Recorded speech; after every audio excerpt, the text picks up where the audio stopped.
কোনো কিছু প্ল্যান না করে হুটহাট চাঁদ রাতে মেহেদি প্রোগ্রাম করে ফেললাম। So hello everyone, welcome to my another blog. আশা করি সবাই ভালো আছো, আর আমি অনেক ভালো আছি। শেষ রোজা শেষ করে মানে ইফতার শেষ করে আমি চলে গেছি কালীবাড়ি, কারণ আমি একটু অসুস্থ ছিলাম, ডাক্তারের কাছে গেছিলাম। বাজারে গিয়ে তো দেখি যে পরিমাণ ভিড়, মানে ঈদ লেগে গেছে এরকম অবস্থা। এর মাঝে আমাদের জামালপুর এক্সপ্রেস ট্রেনটি যাচ্ছিল, তো সেটার ভিডিও নিতেছিলাম। তারপর চলে আসলাম এই দোকানে ভাবির নুপুরটা ঠিক করার জন্য, ঝুমকাগুলো পড়ে গিয়েছিল।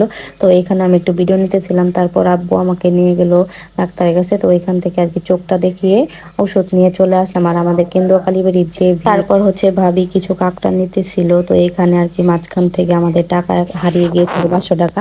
তো কালীবাড়ি হাই স্কুলে অনেক সুন্দর করে সাজিয়েছিল। তো আমাদের কাজ শেষ হওয়ার পরে আমরা দুইজন ননদ ভাবি মিলে হাঁটতে হাঁটতে বাড়িতে চলে আসছি, যেহেতু পোলাপানগুলো বাড়িতে ওয়েট করতেছিল আমার জন্য, আর আমারও আস্তে আস্তে 9টা বেজে গেছে। তারপর আর কি ভাবলাম যে একটু সুন্দর করে সাজুগুজু করাই। পিচিরা বলতেছে যে এইভাবে সুন্দর করে সাজাবে, আর মরিচ বাতি দেখে তো ওরা এমনি তো খুশি হয়ে গেছে। তারপর কাজে লেগে পড়লো।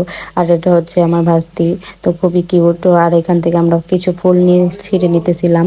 আরো পোড়াপান ছিল যারা আসে নাই, রাইসা রাফসান, ওদেরকেও খুব মিস করতাম। আমরা এখানে সুন্দর করে আর কি ডালাটা সাজাচ্ছিলাম, যদিও পারতেছিলাম না, পরে ভাবে হেল্প করতেছিল। তো আমার ভাস্তিটা তো সবাই এক্সাইটেড ছিল। ফার্স্টে ভাবতেছিলাম যে মানে এভাবে সাজাবো, মানে নর্মাল ভাবে আর কি মেহেদিগুলো পরিয়ে দিব, যেহেতু অনেক রাত হয়ে গেছে, 10টা বেজে গেছে আমাদের এগুলো করতে করতে। তারপর আর কি বলতেছিল যে তুমি একটু শাড়ি পরো। আমি ভাবতেছিলাম যে না, পরবো না।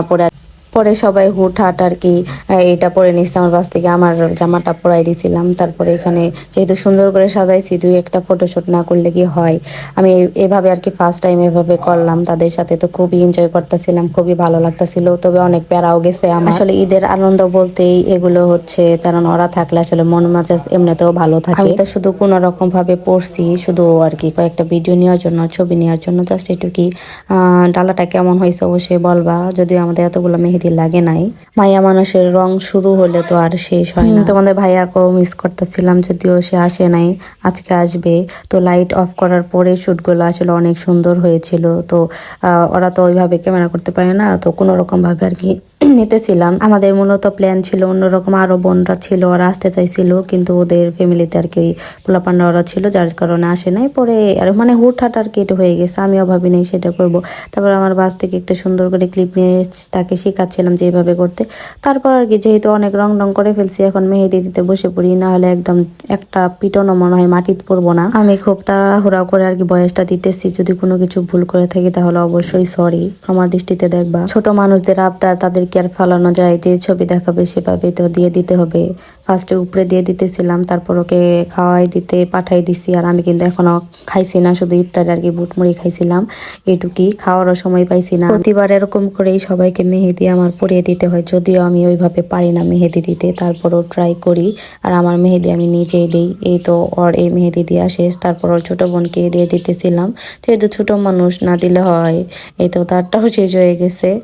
তারপর আমি একটু রেস্ট নিতেছিলাম। তারপর তার ভাইকে, যেহেতু ছেলে মানুষের জন্য সিম্পল ভাবে দিলাম। আর এইদিকে আমার আম্মু আমাকে খাওয়াই দিতেছিল, যেহেতু আমি খাওয়ারই সময় পাইছি না, কি আর বলবো। তারপরে এই তো আমার খাওয়া শেষ না হতেই তারপর আবার সে চলে আসছে, আর এর ফাঁকে আমি ভাবিকে দিয়ে দিছি ছোট করে। তারপর কাজ ছিল, যেহেতু সকালে নামাজে যাবে, সেজন্য পাঞ্জাবি ইস্ত্রি করে রেখে দিয়েছি। তারপর আর কি কারেন্ট চলে গেছে, যে বাতাস চালাচ্ছিল। পরে আমি রাত 2টার পরে আর কি অন্ধকারেই সবকিছু দিয়ে কমপ্লিট করছি। পর ঘুমাচ্ছি 4টার সময়। তো আজকের ভিডিওটি এই পর্যন্ত। আল্লাহ হাফেজ।